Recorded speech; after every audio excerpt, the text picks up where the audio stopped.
Смятам, че Камен и Миглена се срещнаха в точния момент.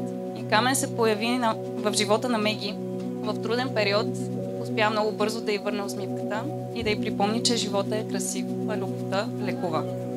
А Меги имам шанса да я познавам откакто съм на тази земя и повярвайте ми, тя е приятел за дълъг път. И за щастие Камен също е такъв.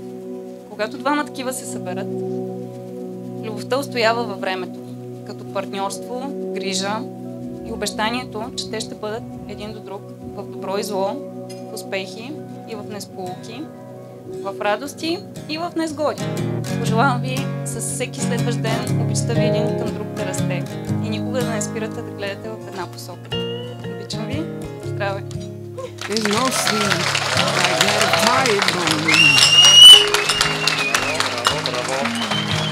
And rub my hands and whisper to me about tomorrow,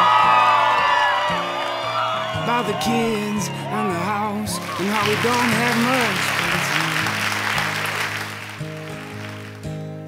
I'm in love with a woman and she makes me want to sing a song. I'm in love with a woman and she makes me want to build a home. I'm in love with a woman, she makes me want to sing a song. I'm in love with a woman and she makes me want to build a home.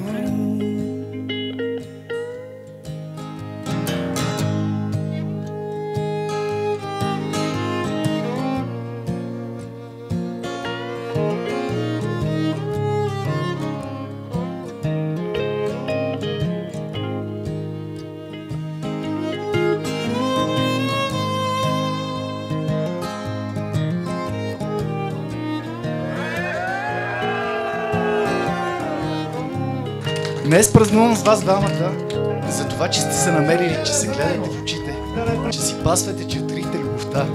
Някога е малко по-добре да пътуваш, отколкото да пристигаш.